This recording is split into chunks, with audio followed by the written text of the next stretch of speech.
Vamos falar sobre abordagem temática com a artista Yoko Nishio.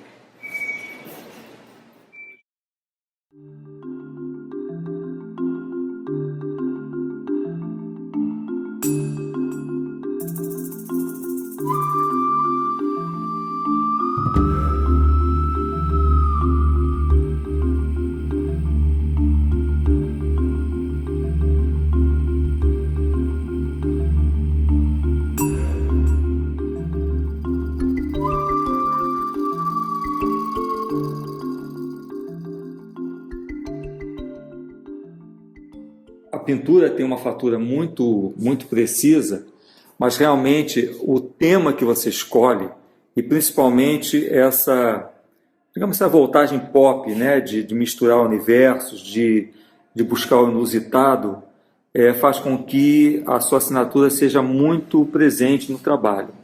Como é que você chega a essas escolhas? Eu chego nessas escolhas a partir do local onde eu estou inserida, né? Brasil, onde a gente tem flagrante cotidiano da violência. Sim. E esse cotidiano da violência está atravessado, né, também por uma questão econômica, de desigualdades, etc., onde, não só aqui, né, não é uma particularidade do Brasil, mas de todo um sistema global, né, onde o controle dos excluídos ou o controle daqueles que estão à margem e, portanto, podem estar vinculados, né, a uma produção de violência, é colocado por uma vigilância, né? Então, a minha temática fala exatamente da presença da imagem, né, no contemporâneo, como um dispositivo e um recurso de produção de vigilância e também de medo, né? Produção de medo. Então, a minha grande pesquisa, a minha discussão é como as imagens contemporâneas foram capturadas por um grande sistema de controle social. Então, um pouco isso, o assunto, né, que rege as escolhas iconográficas.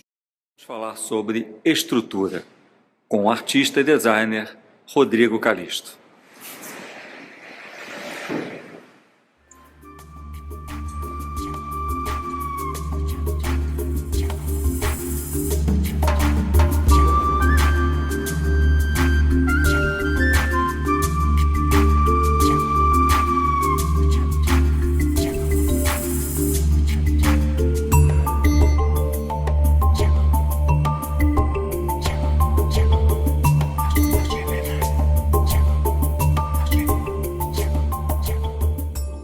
ateliê, ele é minha casa. Ele não é só um ateliê para ser visto ou ser mostrado. Ele é aonde eu habito, onde meus trabalhos nascem e aonde eu entendo que tudo que eu faço é possivelmente uma grande conexão com as pessoas que eu acabo conhecendo ou com aquelas que eu já acabei de conhecer, né? Mas em relação à dinâmica real de trabalho, o que um espaço tão bem formatado e estruturado faz diferença tanto na criação quanto, digamos, a parte projetual, né? Os prazos, as colocações que você tem, o embate que todo artista tem em relação a essas exigências de mercado e de circuito. Então, o ateliê, para mim, hoje, ele manteve toda uma estrutura cerebral, toda uma estrutura emocional minha organizadas fisicamente. Eu acho que essa é a melhor definição, né? Ter as coisas organizadas, ter os trabalhos preservados. E talvez, se a gente começar a falar sobre isso, você vai ver que a gente vai possivelmente falar sobre o respeito com o próprio trabalho, sobre o respeito com o que a gente quer mostrar as nossas pesquisas para as pessoas que acabam vendo o trabalho. Esse aqui é o meu ateliê. Eu acho que cada artista ele tem o seu ateliê, ele tem a sua maneira de se relacionar consigo, se relacionar com a sua obra. O importante é que ele se ache dentro desse mundo todo que se cria, né? Vamos falar sobre unidade matérica com o artista Oswaldo Gaia.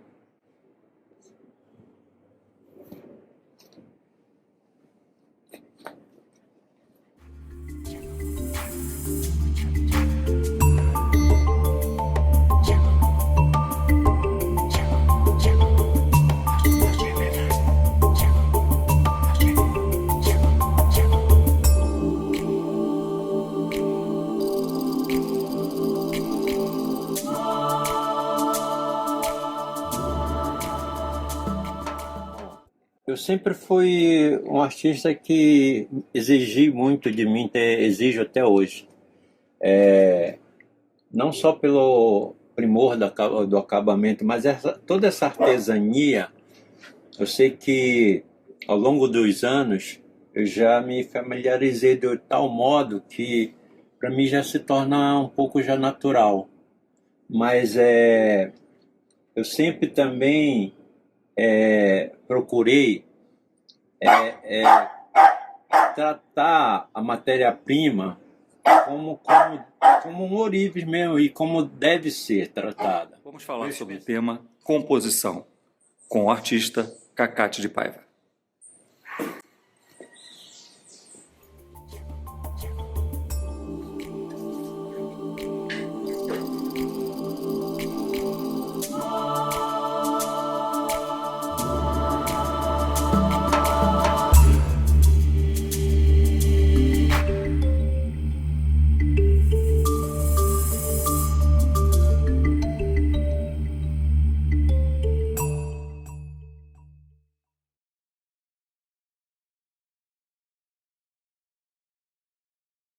Quando você fala complexidade, é interessante isso, porque muitas vezes o vazio pode ser complexo. E esse meu trabalho já de coisas de... Muito lá no início mesmo, sempre acompanhou um processo de elaboração. Isso quer dizer o quê? Vai depender do meu estado de espírito, vai depender de tudo, até entrar na hora de uma escolha de paleta, escolha dessa composição, que trajeto vai seguir essa composição, se o vazio vai ter a importância que eu quero para aquela composição, ou o inverso, o equilíbrio de formas, e elas conversando entre elas. Então, todo esse processo que veio lá de trás depende primeiro de como eu estou naquele momento. Interessante o processo de como isso vai sendo desencadeado. Isso quer dizer o quê? Eu começo no papel, então você vê que tem uma forma aqui que, porra, é isso. Só que ele mesmo atravessa, ele vai num processo de modificação, não só de cor, mas como de formas e diálogos entre elas, que isso me atrai. Na realidade, essa sua escolha tem muito a ver com a questão de poder, de estratos de poder, e também da nossa necessidade. Quer dizer, como o mundo está hoje e que nós somos reféns ao mesmo tempo que precisamos desses instrumentos de vigilância, né? Eu acho que a estrutura, o sistema econômico atual, ele opera com o racismo e com a exclusão social. E, nesse sentido, ele precisa criar dispositivos de vigilância para os excluídos, né? Então, quando eu retrato ou pego como um ready-made, né, imagens prontas de câmera de segurança, então eu estou me apropriando dessas máquinas de produção de vigilância e retrabalhando na pintura para colocar não só esse sistema de poder, como também colocar uma certa comercialização, né, por trás dessa produção de vigilância. E você podia mostrar para a gente como é que você distribui esse espaço? Eu acabo que tem essa vida binária, né? Eu até nem sei mais se é só binária, mas eu sou designer de formação e acabei começando na marcenaria muito jovem, eu tinha 20 anos. Alguns anos depois eu descobri uma paixão muito grande pela pintura, pela escultura, mas eu atravessei, transitei entre esses dois mundos sem, entretanto, eu acabar descobrindo que eles sempre foram o mesmo, né? A minha narrativa ela vai desses dois lugares que são separados, mas acabam também sendo o mesmo, né?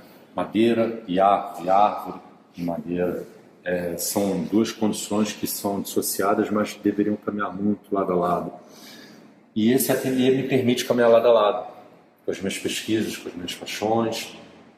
Então aqui a gente vai dar uma olhada, a gente vai ver o mobiliário conversando com as esculturas, que conversam com as pinturas, e eles estão todos representados. Mas especificamente essa área aqui é uma área que a gente está olhando, de documentação. É o segundo andar do ateliê. Sim. E aqui nós fizemos uma área de convivência ali, com um jardim, uma cozinha aberta, para receber os amigos. Eu mesmo gosto muito de utilizar o meu espaço. Aqui tem um pequeno escritório, né, onde a gente faz o atendimento, onde é feita toda a parte administrativa do ateliê. Você trabalha sozinho nessa área? Somos 4 pessoas.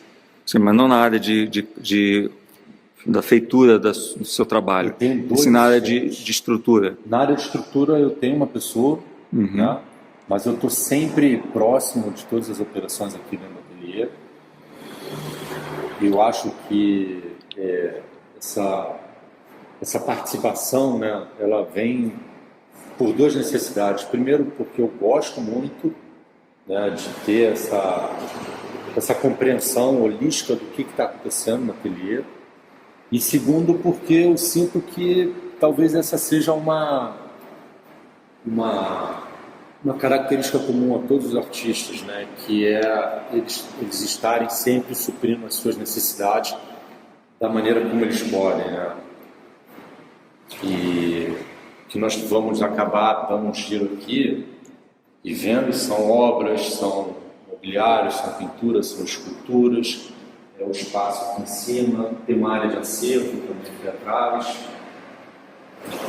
Agora, tem um espaço expositivo que não tem a menor pretensão de ser uma galeria propriamente, mas é um espaço... A despeito de ser uma linda galeria. Obrigado. Foi um sonho, mas talvez uma grande realização poder expor o trabalho e ver o trabalho devidamente apresentado, principalmente para mim que estou convivendo com ele, e depois para as pessoas que acabam visitando. A madeira sempre, ela, vamos dizer, no meu trabalho, ela não só serve como uma moldura da escultura, mas como ponto principal, ela que sustenta todo esse agregamento das outras matérias, como a manta e outros elementos que eu tenho usado no meu trabalho. Essa manta parece algo que vem de um casulo, ela parece algo que é um produto natural, porém ela é um produto completamente industrial. Como é que foi a descoberta desse objeto matérico? Bom, teve um momento que houve a necessidade de eu mostrar essa questão de uma arquitetura interna dos objetos. E para mim criar essa semi-transparência, eu fui atrás do material que tivesse uma certa durabilidade e ao mesmo tempo me desse essa certa transparência dessa arquitetura que muitas das vezes eu construo dentro dos objetos.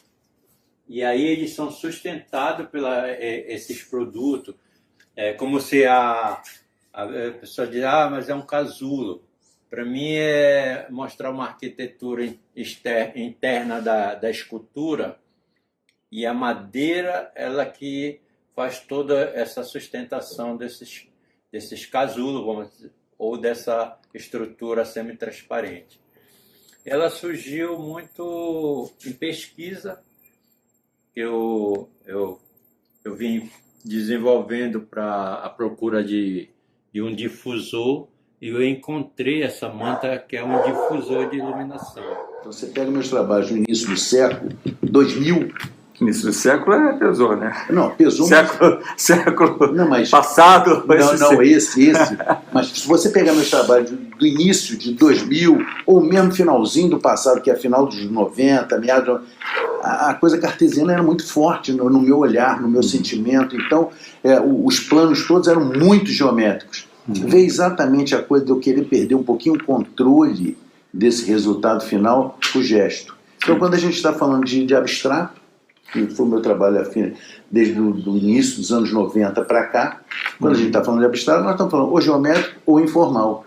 E foi essa informalidade que começou a me atrair, exatamente porque eu perdia um pouco o controle dessa composição e desse resultado final. Eu resolvi fazer uma escolha de paleta. Eu sei que o que eu estou querendo hoje vai acompanhar esse processo, essa paleta. Pô, mas até a hora que eu olho e falo, era isso daqui que eu acho que vai me atender dentro desse momento, dentro desse trabalho. Ok.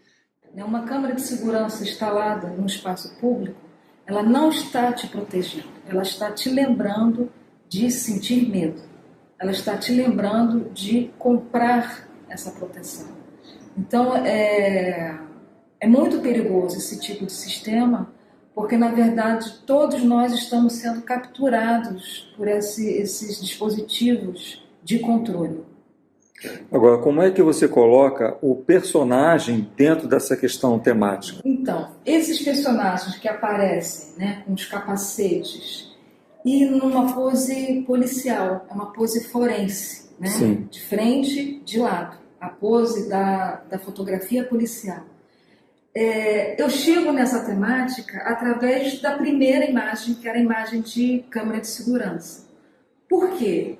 Quando eu começo a pintar as imagens produzidas por câmera de segurança, eu percebo que, inusitadamente, nós temos máscaras contemporâneas. O capacete é uma máscara que inverte esse poder, esse jogo de poder.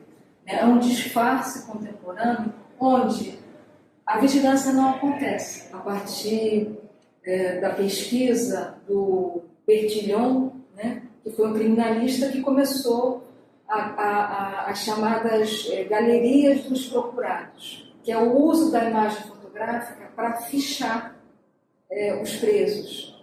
E o Bertillon, ele falha nesse tipo de arquivamento, nesse tipo de controle desses procurados.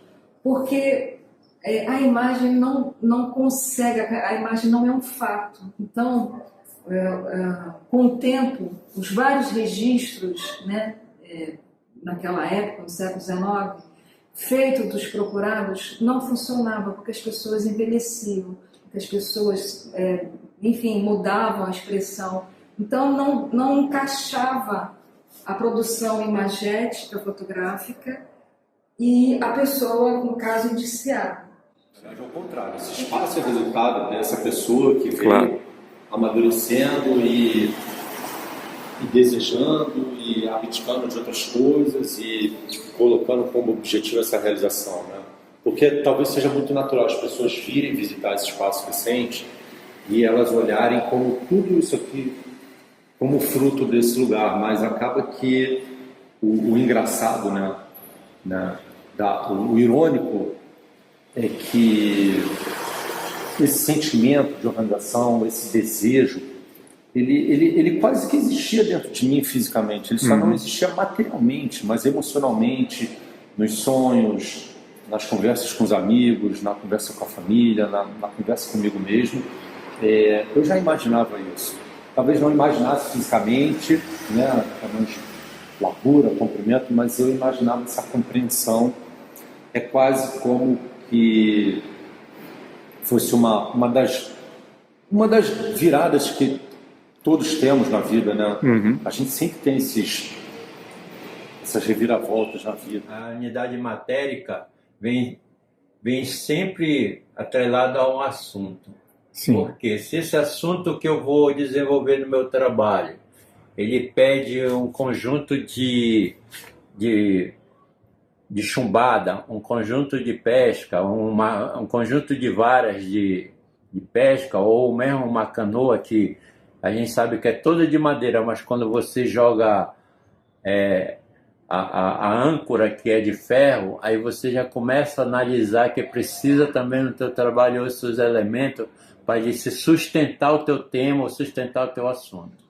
Na totalidade, você fala monocromático. Você olha o quadro e fala, isso faz parte da tua série vermelhão, que o vermelho está sobressaindo, o azulão está sobressaindo.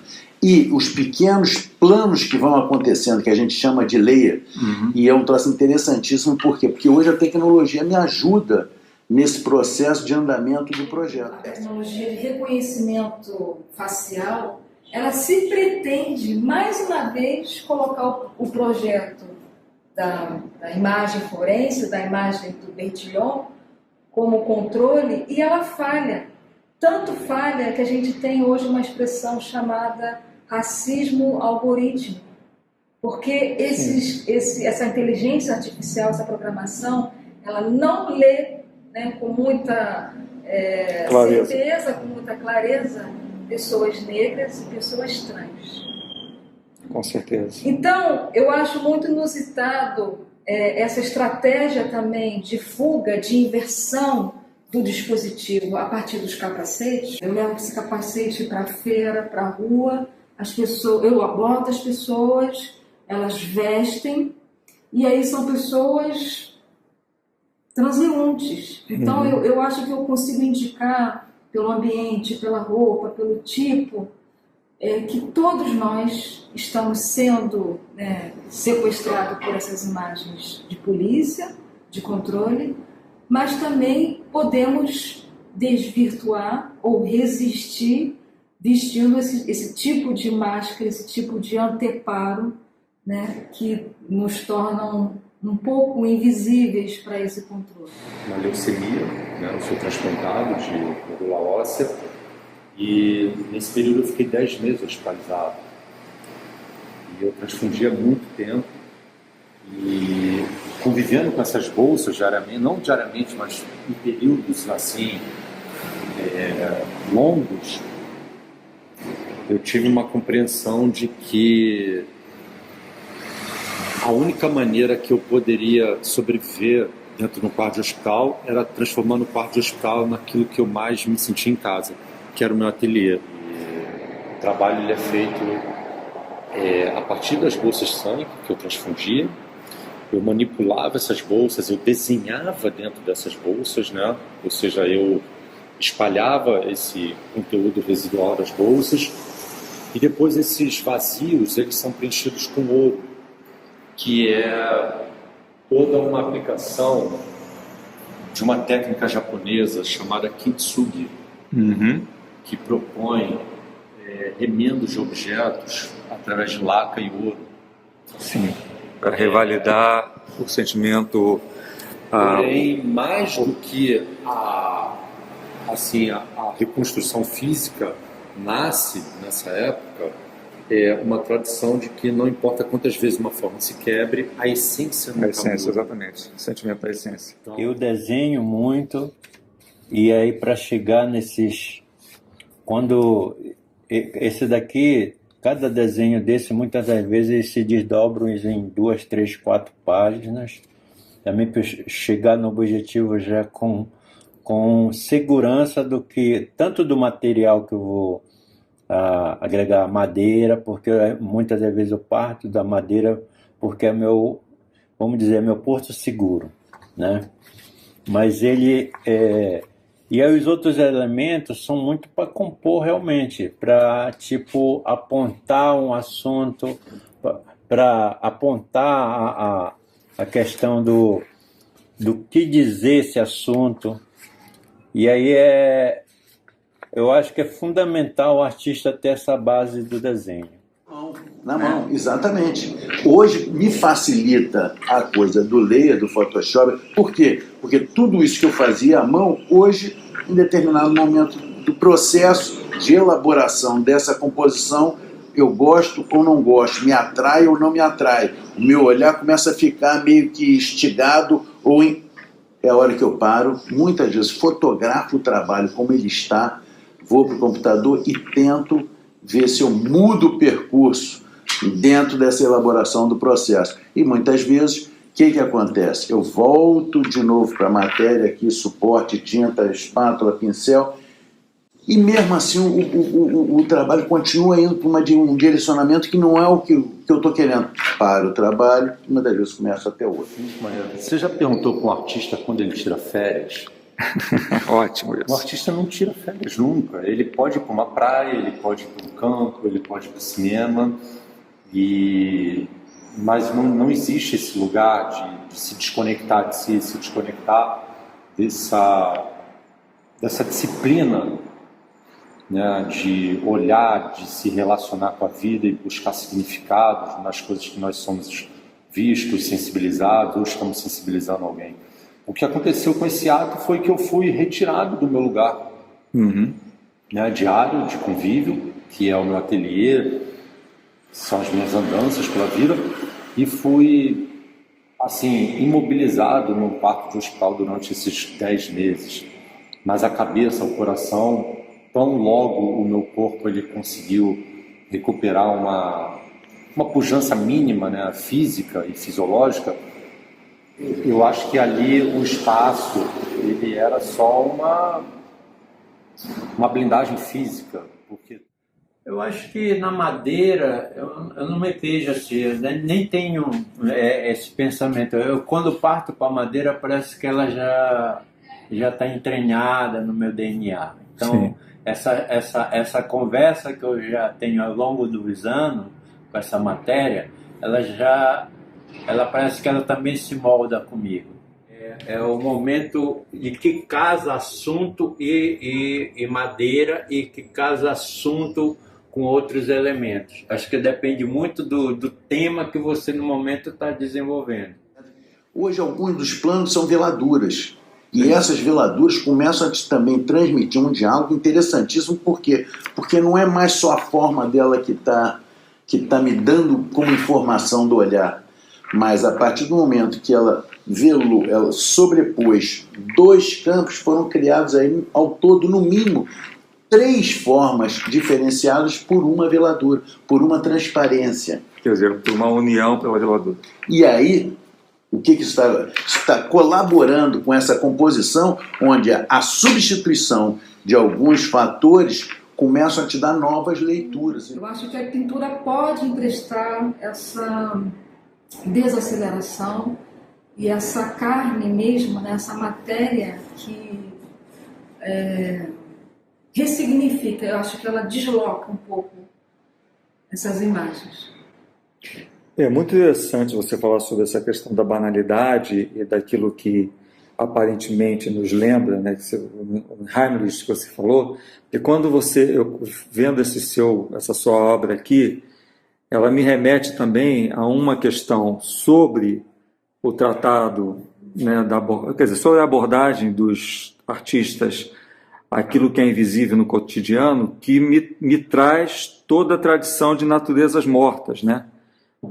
A postura cesariana de embate com a cor, todas essas questões que, principalmente na pintura, são muito relevantes.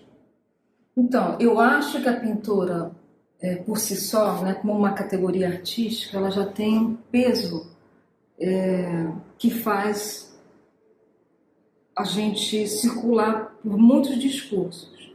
Então, traduzir as imagens em pintura, eu acho muito bom esse termo de tradução, né? Porque alguma coisa vai se perder no caminho, ou alguma coisa não vai ser traduzida, não vai ser, né, refeito. Então, tem uma brecha, tem uma falha nesse caminho da imagem maquínica para a pintura. E eu acho que nessa travessia, quando ela chega na pintura, ela vai ativar todos esses discursos históricos, né, de muitos anos. Então eu acho que entrar nessa seara discursiva maior, né, ocidental, enfim, evidentemente a pintura está colocada nesse contexto do Ocidente, permite uma fricção dessas posições, uma fricção desse debate, uma fricção dessas imagens. Além disso, né, além desse peso histórico simbólico que a pintura carrega, eu acho que a própria matéria da pintura, né, agora falando de pintura em si, a própria pintura, ela presentifica, talvez assim, um embate sobre a construção dessas imagens. Em que sentido? O sentido da própria linguagem, né? Ao refazer com a lentidão da pintura, com a fatura da pintura, ou com eu já usei essa palavra e gosto muito, com a carnalidade da pintura, ela produz uma espécie de vida. Eu acredito muito que a pintura ela é orgânica, ela é um organismo que consegue sedimentar muitas ações, muitas dúvidas, muitos embates, né? É um corpo também acionando, lutando a superfície. Então eu acho que a pintura ela consegue condensar tempo, vida, gesto, ação, sentimento, pensamentos. Quando ela termina, ela não é só uma superfície, né, com matéria.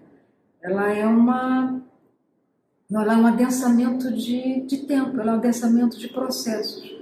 Então, ela em si é um ser, eu acho que é um ser. Né? Você coloca sobre as naturezas mortas, né, e outras categorias da pintura, é isso. Como a pintura consegue enquadrar, né, ou seja, iluminar ou enaltecer e transmutar algo que era tão banal, que era tão corriqueiro, até numa metafísica, né? A gente tem muitos artistas que brilhantemente fazem isso, né? Tornam quase um encantamento, né, das coisas através da linguagem da pintura. Precisa ser da maneira como o artista vai se relacionar. Essa é a principal característica que eu sinto que um ateliê tem que ter. Se o artista é organizado e para ele funciona dessa maneira, que seja assim. Se ele é caótico e ele se acha dentro desse caos, ok. E a segunda, né, para não ficar muito distante da primeira, também é a imagem tradicional que as pessoas têm de que uma marcenaria, né, ela tem que ser desorganizada, ela tem que ser suja, ela tem que estar empoeirada. Ela está, em algum dos seus momentos, nessas condições, mas a ideia principal é que o nosso convívio diário aqui ele seja extremamente renovável, sabe? E que a nossa intenção, o nosso bem-estar, eles estejam sempre no máximo da sua potência para que o trabalho consiga também sair no máximo da sua potência. Vamos esquecer a madeira, vamos falar que eu trabalhasse com barro, com ferro, com ouro, com vidro, qualquer um desses materiais. O que une todos eles é que eles são recursos naturais da vida. Então, assim, eu sinto que o mínimo que qualquer pessoa que trabalha com qualquer uma dessas riquezas que são extraídas da terra é fazer um bom uso, não promover desperdício, organizar da melhor maneira possível para que você continue fazendo a utilização quase que total daquilo que já foi extraído. Então, no caso, a madeira, ela talvez evoque assim, um sentimento mais mais imediato, porque existe uma associação, como sempre há e deverá existir, da madeira com a árvore, né? Mas o que eu estou tentando promover é a ideia de que o vidro, né, o ferro, o barro, eles também, né, eu conheço outros artistas que também estendem às suas práticas, apesar de não trabalhar com madeira, todo esse sentimento de organização, de preservação. E mais do que isso, tá, Alexandre? Eu comecei a perceber depois de um tempo que talvez no início seja possível pintar um quadro com um pincel ruim, com uma tinta seca ou com uma serra cega, mas à medida que o sentimento do artista cresce, à medida que ele quer naturalmente se desenvolver e desenvolver o seu trabalho, aquilo que auxilia o trabalho dele, que são as máquinas, e pode ser o pincel, e pode ser o formão, e pode ser a serra, precisam estar bem conservados. A minha vida toda. Como é que você consegue ter o mesmo patamar? Como é que é essa procura por essa excelência em coisas que, na verdade, às vezes não são um manuseio seu? Uma fundição que você tem que fazer, coisas que você depende de não a terceirização, mas de um universo mais amplo de mecânico, né? Eu como artista experimentador, já experimentei mármore, tipo de granitos, ferro, mas eu mesmo fazendo. Já passei por fundições, mas hoje em dia, pelo uma certa demanda de trabalhos, compromissos que eu tenho, eu faço a matriz, mando para um fundidor, mas quando vem para mim, eu ainda faço uma certa lapidação, porque eu tenho esse primor de casar. Quando casa com a madeira, eu acho que ela tem que estar com o mesmo nível, não só de equilíbrio, mas mesmo de rigor, de realmente uma joia. A gente percebe pelas pessoas que é um item muito notável. Eu acho que o artista também, eu, pelo menos no meu trabalho, eu sempre tive esse cuidado. É você começar a perceber que dentro dessa composição, que muitas vezes eu estou gerando espaços mais amplos, mais vazios, pequenos detalhes em cor passam a ter a mesma força, a mesma tensão que o que nós chamamos de monocromático inicialmente. São detalhezinhos que você muitas vezes está na borda do meu trabalho. Eu trabalho tridimensionalmente. Quando eu chamo de tridimensionalmente, quer dizer o quê? As minhas bordas fazem parte do meu trabalho. Da minha composição é importantíssimo essas bordas do trabalho. Tanto que meu trabalho hoje, muito mais do que há 10 anos atrás, ele atravessa um processo de gestuais, de informalidades que me atraem muito, porque cada vez eu estou perdendo mais o controle do resultado final. Então, esse encantado da pintura, que nada mais é do que muitas camadas de ação, de processo, né, de entendimentos, de encruzilhadas, de erros e acertos, que são adensados nessa superfície, né? Então, por isso que eu acho que ela consegue, de uma certa maneira, fazer vibrar algo ali. Então, algo acontece. E, estranhamente, para quem vê a pintura, essa comunicação se dá. Parece que a gente, de uma certa maneira, entra em contato com esse processo que foi fixado pela tela, né? É engraçado que no doutorado eu estudo desenhos deixados em celas de presídios e de delegacias. A temática é um pouco comum, né, pela questão também do panóptico, do controle, né, enfim, do crime, da polícia, etc. Eu vou confessar uma particularidade assim, na minha história. O meu pai morreu num assalto. Sim, isso é bastante específico e faz muita diferença. Então, eu acho que coloco esse detalhe, né? Não é um detalhe, porque eu costumo dizer que meu pai me deu o tema. Sim. Porque eu não tenho essa imagem, né? Eu não tenho a cena. E talvez por isso eu chame tanto de assombro, né? O assombramento. Então, talvez, como ponto de partida, tenha aí um processo também de elaboração, né? De um trauma, de uma espécie de trauma pessoal.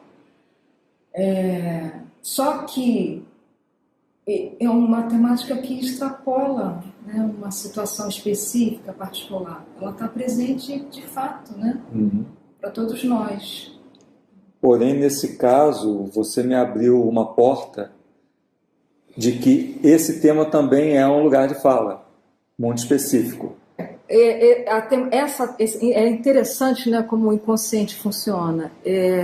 Quando eu comecei a catar imagens de vídeo, imagens de câmera, eu não fazia a menor noção do que eu estava manipulando.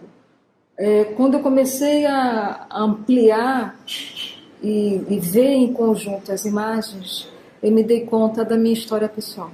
Sim. Então, assim, a gente às vezes começa dando volta, né, num assunto que é caro, mas sem a consciência, né? Então, acho isso interessante, porque não foi uma deliberação. Mas, uma hora a gente toma consciência desse processo talvez de cura, talvez de elaboração traumática, e é preciso tomar essa consciência e também tomar a posição, como você bem falou, né? É a posição de pessoal, uma posição de quem sofreu essa violência? Sim, totalmente. E você acha que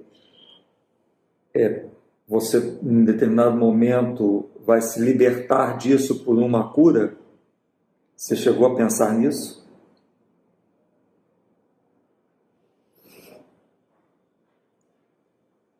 Eu não sei, tem muitas camadas, né? Como a pintura, a gente vai cavando, né? A gente vai cavando essas situações. Não sei se ela vai se esgotar, não sei para onde ela está indo. A pintura, até mesmo a pintura como esse elemento terapêutico. Não diria terapêutico, mas esse elemento que conduz, né, pela pintura que eu vou. Né? Ela mesma, em si, ela não é projetiva, né? Ela precisa ser feita. Então, na medida que a gente vai fazendo, e as séries estão acontecendo exatamente assim, né? Uma série está saindo de outra, é como se ela fosse abrindo outras brechas e outras dobras, né, para caminhar. Então, eu não consigo dizer qual vai ser a próxima série ou se essa série se esgotou. Né? Talvez não se esgote nunca, porque a gente tenha que retomar a cena do trauma, né? Tenha que repetir, até que isso se esgote.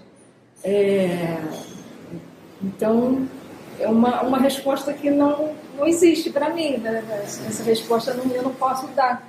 Eu só posso seguir e aí entender, né? Vamos esquecer a madeira. Vamos falar que eu trabalhasse com barro, Sim. com ferro, com ouro, com vidro, qualquer um desses materiais. O que une todos eles é que eles são recursos naturais da vida. Então, assim, eu sinto que o mínimo que qualquer pessoa que trabalha com qualquer uma dessas riquezas que são extraídas da terra é fazer um bom uso, não promover desperdício, organizar da melhor maneira possível para que você continue fazendo a utilização quase que total daquilo que já foi extraído. Então, no caso, a madeira, ela talvez evoque assim, um sentimento mais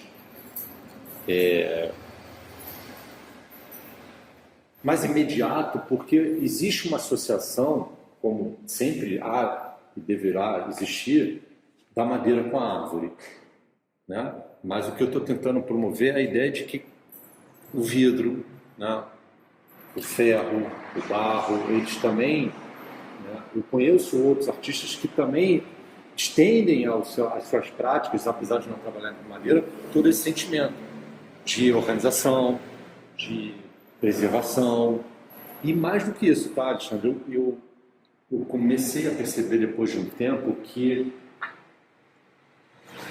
talvez no início seja possível pintar um quadro com um pincel ruim, com uma tinta seca ou com uma serra cega, mas à medida que o sentimento do artista cresce, à medida que ele quer naturalmente se desenvolver e desenvolver o seu trabalho, aquilo que auxilia o trabalho dele, que são as máquinas, e pode ser o pincel, e pode ser o formão, e pode ser a serra, precisam estar bem conservados. E até o próprio amarrado uma linha, até dar um nó, entendeu? Eu sempre, para dar um nó numa linha no trabalho, às vezes eu faço até ensaio para chegar a um nó, né, que a pessoa entenda que esteja aquilo ali perfeito.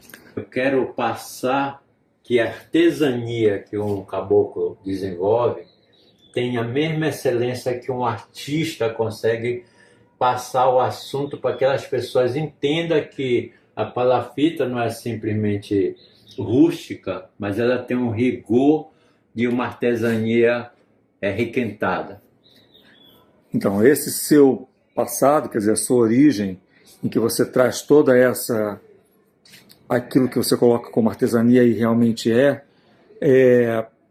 quando é que você se deu conta de que a sua essência era um material específico para a sua investigação artística? Quando é que a sua origem começou a ficar aflorada conscientemente? Na realidade, eu sempre quis que essa parte dos assuntos da minha origem, não só canoa, como pesca, como a questão social, como questões da extrativismo, eu já abordei alimentação, uma infinidade de assuntos. Eu acho que as pessoas, quando a gente vem para um centro entre Rio e São Paulo, ou mesmo fora no exterior, acho que as pessoas também têm que entender, através dessa arte, esse assunto de uma maneira mais sutil, mais verdadeira e mais precisa. Então foi aí que eu tratei esses assuntos que pareciam banais de uma maneira mais como fosse joia, você apresentar, eu te dar um assunto tão simples, mas eu te devolver com uma preciosidade. Eu acho que hoje, em que o circuito, o mercado se apropria de lugares de fala, né, talvez a coisa mais importante para os artistas na escolha do tema seja uma abordagem intrínseca com o seu lugar de fala, porém, quer dizer, com o seu tema a partir de um lugar de fala, mas algo que seja realmente a verdade, pelo menos a verdade momentânea do artista, né? Eu acho isso bastante importante como um norte para a escolha dos temas, né? Sem dúvida, sem dúvida. Eu acho que se não tiver um interesse ou um fio muito pessoal, né, costurando esses trabalhos, esses processos, ele pode sucumbir, né? Ele pode ficar na superfície.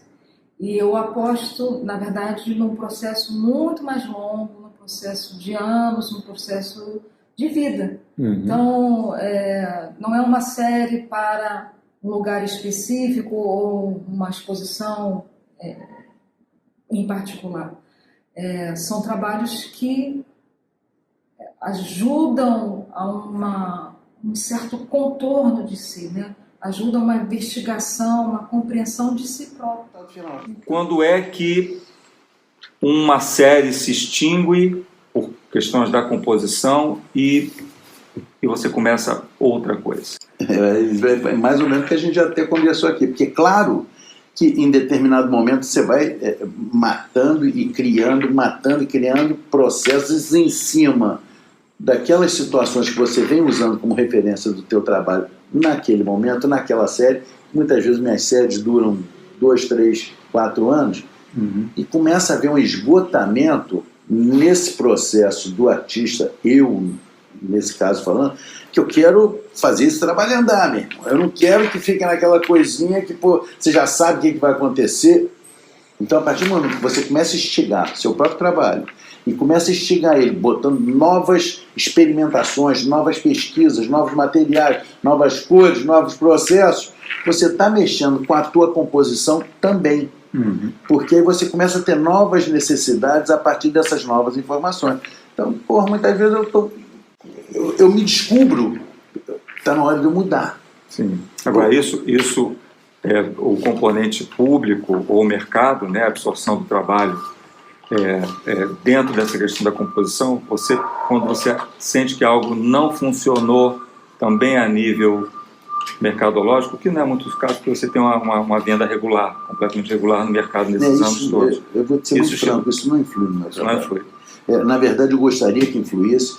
Na verdade, eu gostaria também que o mercado respondesse, mas eu acho que o interessante, no final, passa a ser também esse diálogo do meu olhar com o do mercado. Sim. Então, por exemplo, eu tive uma fase que aparece, por exemplo, o mar. Na hora que veio escolher um trabalho meu para botar no acervo do mar... Museu de Arte do Rio. Fez questão que fosse um tridimensional meu, que foi um processo onde eu ia botando telas sobre telas, chassi sobre chassi, aquilo me gerava uma informação tridimensional para o trabalho. Que é o mesmo tipo de trabalho que foi exposto na Trio Bienal. Tribienal, exatamente. Exatamente. Aquilo para mim foi uma série e foi um processo que mexeu demais com o meu olhar e com a minha sensação, quando no mercado não respondeu da forma que eu esperava, porque era um troço totalmente inusitado. Você pega Antônio Dias, pega Eduardo Suede, pega uma galera que já mexeu com essa coisa da tridimensionalidade, mas o interessante é que o meu tinha uma informação nova. Por exemplo, você pega vários trabalhos do Eduardo Suede que eu vivo. Dentro das minhas pesquisas, a vida inteira ele se fez presente. Mas você via que tinha muita coisa de madeira misturada com... Não, o meu eram telas sobre telas, chassis sobre chassis. E isso me gerava um processo de escultura para depois entrar na pintura. Então foram 2 anos, voltando para os 2 anos, foram 2 anos de processo onde o olhar do mercado não coincidia com o meu. Porque... pensando nesse aspecto, se teve muita demanda, não teve. O que está sendo visto aqui tem coisas que já existiam antes de vir para cá, né? Então, assim, é importante que seja dito que o que está aqui dentro é a minha vida de 20 anos. E você falou uma coisa aqui agora, tem alguns segundos. Esse é o meu sonho. Esse não necessariamente precisa ser um sonho de um artista, e talvez o sonho do outro artista esteja nivelado ou para cima ou para baixo, e talvez isso não seja, isso não é o interessante. Mas eu sempre soube que, sendo filho de funcionários públicos, né, de pessoas que não estariam no meio que eu acabei escolhendo, nem das artes visuais, tampouco da arquitetura, da decoração, ou eu acreditava, ou eu ia procurar outra coisa. Então, no final das contas, eu acho que o artista é aquele aventureiro que se lança no mato, sabendo que vai chegar no alto da montanha, mas se ele se perder, tá ok, porque ele vai estar dentro do lugar que ele quer estar, né? Que é a montanha, é o mato. E eu acho que a vida é um pouco disso, né? A gente está o tempo inteiro se perdendo para se achar. A gente se perde e se acha. A maneira assim, mais linear para eu colocar esse entendimento é que eu sou formado em desenho industrial, mas poucos sabem que eu fiquei entre o desenho industrial e a faculdade de História. Eu possivelmente teria sido um historiador, né? Um professor de história. Acabei sendo demovido por um professor de 2º grau que falou: poxa, vai fazer o que você quer, menos história. Enfim, comecei a vida, né, na faculdade de desenho industrial, redescobri na Madeira uma presença muito grande que teve na minha infância. Meu pai fez nossa casa com madeira, meus pais são nordestinos, então a presença da madeira sempre esteve muito presente na minha vida. E aí, algum tempo depois, já trabalhando com madeira, depois de alguns anos, eu percebi que o que mais me encantava na madeira talvez fosse a possibilidade de conhecer o meu país através da madeira. que recebe o nome de Almadeira e que tem como sua primeira economia o extrativismo, né?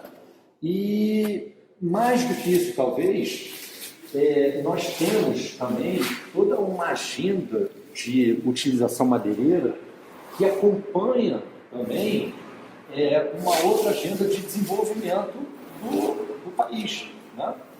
Então, ao longo desses poucos séculos que nós temos no Brasil, a gente pode perceber como que a dizimação da Mata Atlântica brasileira, então, as espécies que são muito presentes, né, como pau-brasil, jacarandá, peroba do campo, peroba rosa, para não citar outras,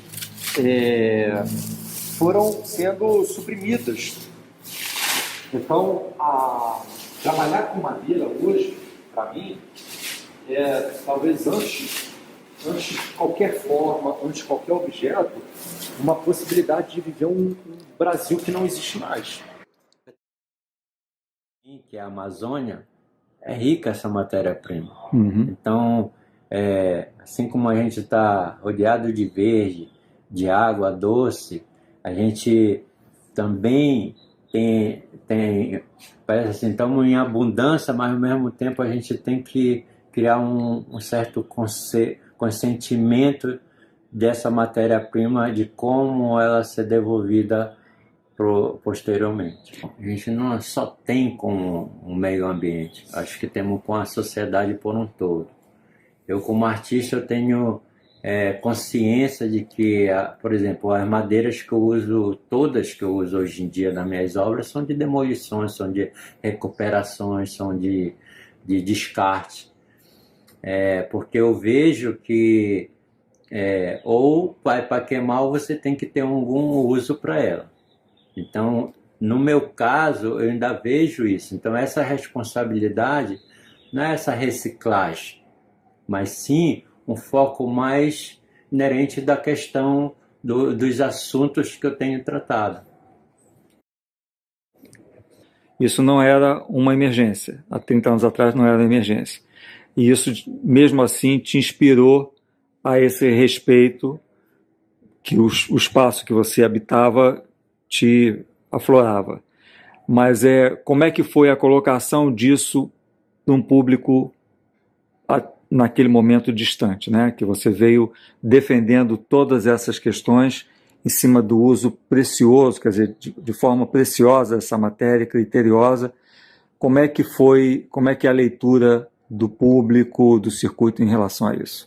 Bom, eu sempre como artista tive essa consciência, até porque da onde eu vim sempre parecia abundância, mas a gente sempre tivemos, eu filho de pai muito humilde, mas eu sempre tive essa consciência, não só pelo fato porque eu não tinha como comprar qualquer coisa no termo da pintura, então eu já pegava alguma coisa para ser transformado em arte. Então, nesse momento que você não tem como comprar os melhores materiais, você já começa a criar desde aí essa consciência.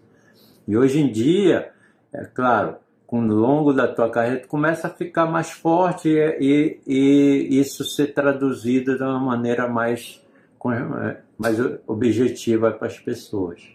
Enfim, talvez a melhor palavra seja a linha, né? Seja essa linha, né, que vai atravessando os processos, né? Essa linha interna. E finalizando, o que você, digamos, na resolução de cada ideia dentro do tema, o que você vê como a construção principal? Isto é, você tem aqui embaixo, você tem uma questão social que você coloca nos seus trabalhos, em algumas séries. Você tem uma questão de identidade que você coloca também em outros trabalhos. Você tem a questão, digamos que eu diria que seria o trauma social e que ele faz parte da sua história. E você tem uma coisa mais asséptica, que eu diria que esse olhar historicista, que é quase uma natureza morta, que eu acho que tem muito mais a ver com a história, com o olhar do artista dentro da história da arte, da pintura, né, que é descobrir o invisível, dar voz ao invisível. Mas, dentre todas essas ações, o que você acha que é o momento da descoberta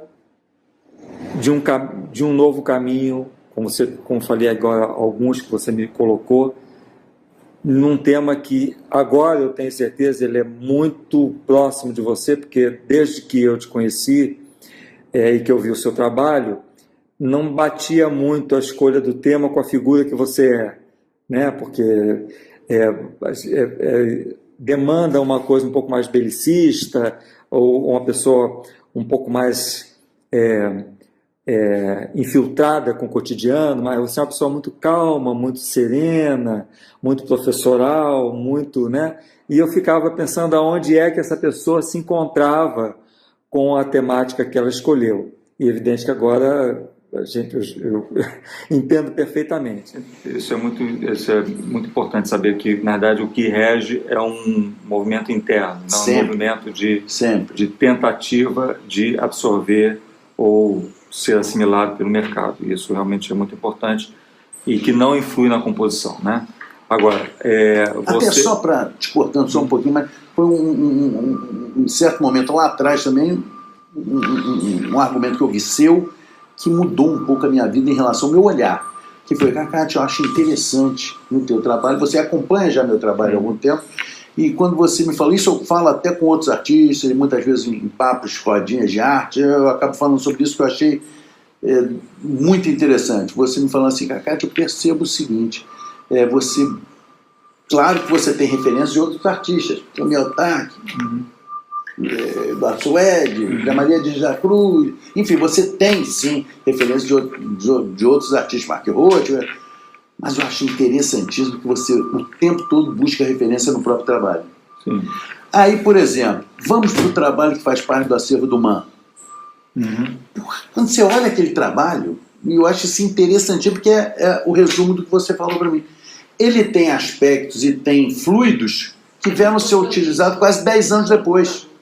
Trabalho, e que resume bem isso que você me argumentou e falou anos atrás, um trabalho que entrou para o acervo do MAN há 10 anos atrás, tinham características, tinham elementos dentro daquela composição que meio que sem porquê, um troço totalmente instintivo que eles foram colocados, mas não tiveram pressão nem força na época, porque o aspecto, eu acho que conceitual, não estava maduro para aquilo. Sim. Então hoje, 10 anos depois, se tu pegar meu trabalho atual, você vai falar, Cacate, tu lembra aquele do MAN? Você aqui criou uma conexão com o teu trabalho, daquele gesto, daquela pincelada, o jogar tinta. Entendeu? Então eu acho fundamental, quer dizer, interessantíssima essa história, não só da referência, mas como a composição, ela veio atuando junto com o meu interesse, cara. Aí eu achei que não é de verdade. Não é de verdade essa jogada de tinta, que vai ter a hora que ela vai se tornar real, vai ter a hora dela de ser verdadeira. Então, se você for fazer essa leitura cronológica da coisa, naquela época foram 4, 5 trabalhos que tentou-se experimentar aquele procedimento. 10 anos depois ele veio acontecer com pressão. É difícil definir o que é arte, o que é ser artista. Cada um vai ter uma maneira.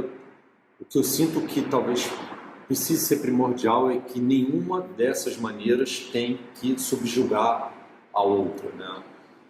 Mas, para mim, talvez o artista seja a criança que nunca deixou de se relacionar ludicamente, poeticamente, e virou o adulto, e quando adulto ele consegue manter ativa e viva essa poesia, essa sensibilidade, essa necessidade de estar o tempo inteiro pegando, captando esses sentimentos seus ou dos outros ou do mundo e tentando materializar ou numa pintura, ou numa música, ou numa poesia, ou num mobiliário, né? E essa é uma parte bonita da história. A parte feia é quando cada uma dessas representações começam a lutar por um espaço que deveria ser de todos, né? Então, um quer ser mais do que isso, o outro quer ser isso pode, isso não pode, ou isso é, isso não é. E para fechar a metáfora da criança, eu penso que, assim, quando nós éramos crianças, a gente gostava de brincar com quem? Com os amigos que não eram chatos, cara, que não ficavam ditando como a brincadeira ia ser, quando que ela ia durar, como que... Enfim. E aí, quando adulto, né, e principalmente como com essa possibilidade de ter estendido esse olhar de criança, eu vejo que na vida adulta o que faz com que essas coisas fiquem dissonantes e ruptivas é exatamente esse adulto, criança que envelheceu, deixou de ser criança e começa a ter essa replicação desse patrulhamento, né? Serve para reflexão hoje em dia. Se a gente não... Hoje em dia estamos faltando água, mas a gente acha que o ribeirinho também, que está no manancial, que sai para só pesca todos os dias, tem que pegar uma canoa nessas ilhas, ele também não sente que já baixou o nível dessa água, não é a mesma de séculos? Todo artista é atravessado pelo externo, pelo contexto, né? Sem dúvida. E como a gente lê esse contexto a partir do meu corpo, do meu gênero, da minha classe, etc. E da minha história de vida. Então, eu acho que é um pouco isso, né? Se eu já carrego, de uma certa maneira, uma experienciação da violência, né? E essa violência ainda assombra todo dia, então isso me impulsiona a continuar a fazer esse enfrentamento. Entende? Então, por exemplo, me interessa muito onde eu estou, né, a cidade onde eu estou, o lugar onde eu estou, toda atravessada de inúmeras violências, né, raciais, violências sociais, etc. E que constitui meu cotidiano, Alexandre, constitui todos os dias, né? Não sei quanto pessoa desse lugar não ver, não ser tocado ou não problematizar isso. Então, eu acho urgente, para mim é urgente, né?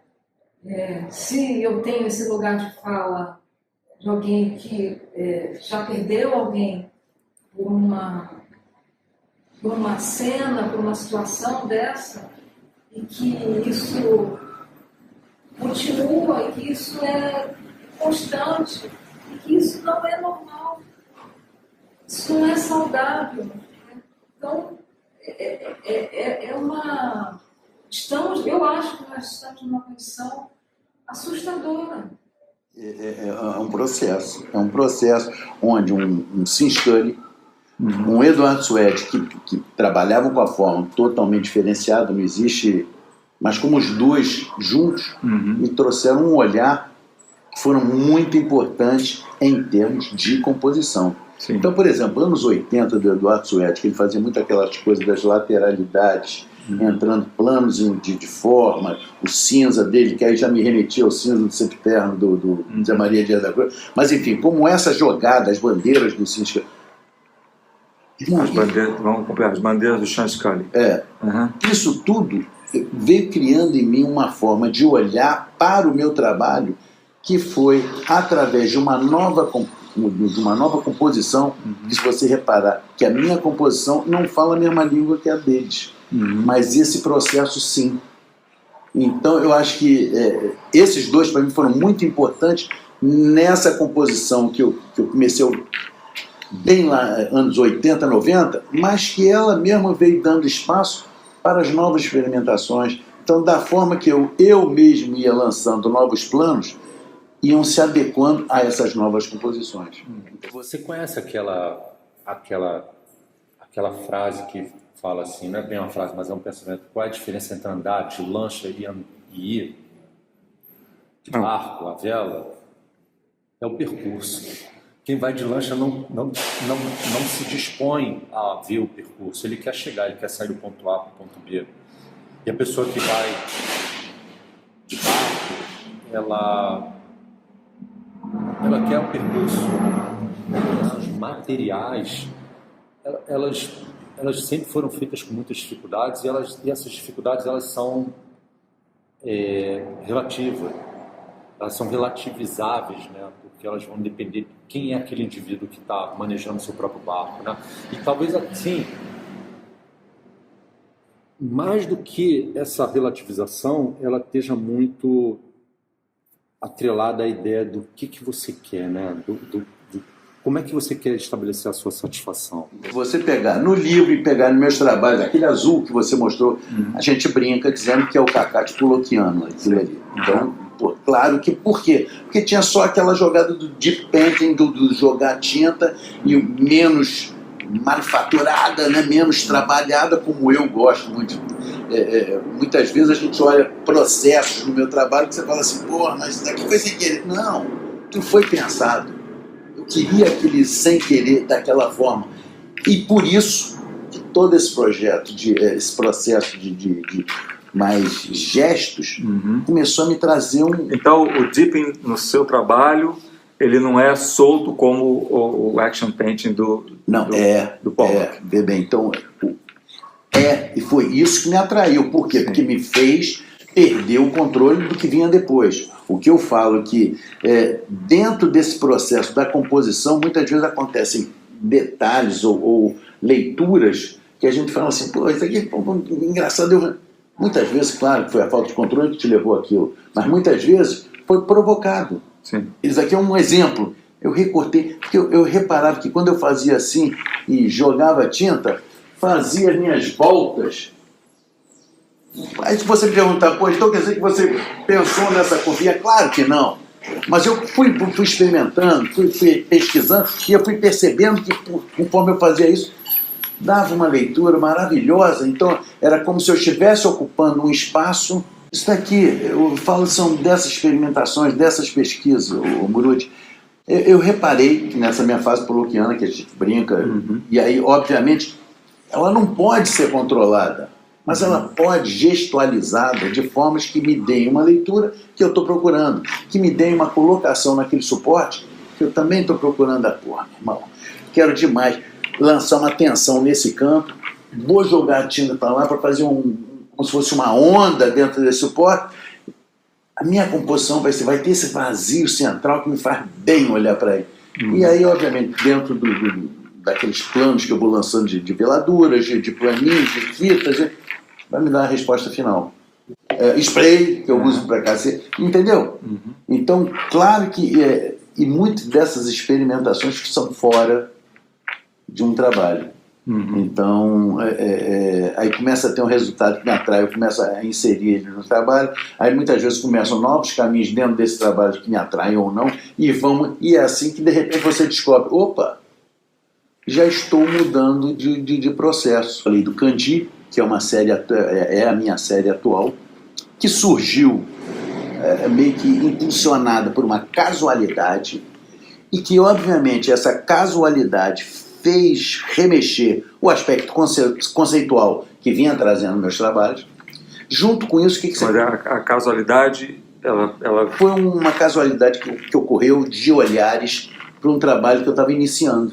Sim. Então, para você perceber que existia já um processo de composição em andamento, já existia uma palheta meio que pré-definida para aquele trabalho, que na verdade ainda não tinha entrado, porque o trabalho estava em preto e branco, estava ainda naquele processo bem de jogação de tinta inicial do preto e branco, e houve olhares assim diferenciados que me fizeram perceber que eu também tinha que olhar diferente para aquele início de processo, e não o que já estava na minha cabeça em termos de composição, em termos de aparato que formaria. Eu falei, meu irmão, e que ao colocar um componente conceitual que é oriental, que eventualmente tem a ver um pouco com o grafismo de Nanquim, claro, que é tão...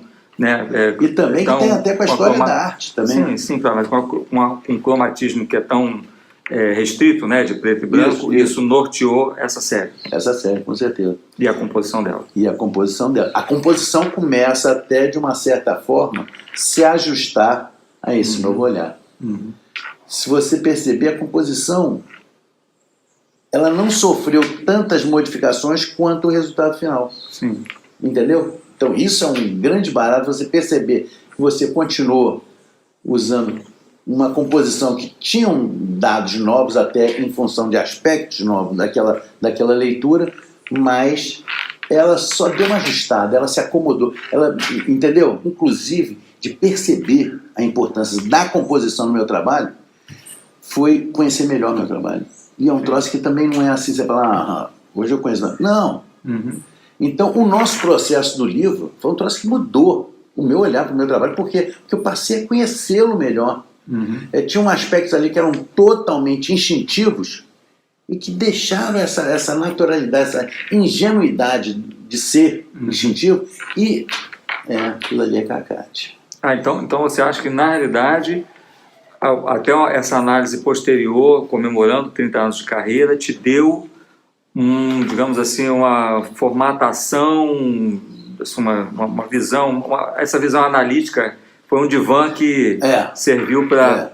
Não, serviu para acrescentar um troço que era puramente ingênuo, instintivo, de sensações que você traz como artista. Isso todos nós trazemos, só que quando você começa a perceber que você está conhecendo melhor, lendo de uma forma diferenciada o próprio trabalho, você começa a enxergar também que você alcançou ou não o resultado desejado. Então, essa história da composição, que para mim interfere e fala muito alto nos meus trabalhos, porque ela dita também aquela historinha que a gente falou lá atrás do vazio, do cheio, do tenso, do calmo, está inserido nessa composição. E o grande barato é como ela vai se ajustando, vai se moldando e entra no teu trabalho. Para isso você tem que estar conhecendo o teu trabalho de forma que você use isso a teu favor. Composição. E levar isso para a pintura, ou seja, né, emprestar a carnalidade da pintura, ou emprestar o peso histórico, simbólico, estético da pintura, ajude numa ressignificação dessas imagens. Porque se elas são muito banais, efêmeras, etc., no corpo da pintura ela não vai carregar essa efemeridade. Enfim, foi só um pensamento meu essa semana que alguém tinha me perguntado o que era fazer arte, o que é ser artista, e é uma definição tão aberta, mas ao mesmo tempo tão particular, né, tão pessoal, que eu não tive em nenhum momento da minha vida assim um sentimento estratégico. Olha, eu vou por aqui porque isso aqui vai me dar isso. Eu vou por aqui porque isso aqui eu vou ter tal retorno. Eu fui onde meu coração mandava. E acho que não é à toa que no frontão do meu ateliê tem uma frase em latim que é "Illic est oculus quares quam adamamus", que dentre algumas definições é "os pés levarão onde quiser o coração", né? Então, talvez os meus pés caminharam onde o meu coração queria chegar. Finalizando, Gaia, como você traduziria unidade matérica? A síntese. Aonde nasce todas as formas. Muito obrigado, Oswaldo Gaia. Eu que agradeço. Foi um prazer. Adorei nosso papo e realmente é isso. Composição. Muito obrigado.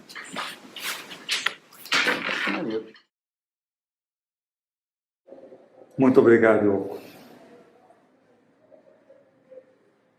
Tá em cima, né?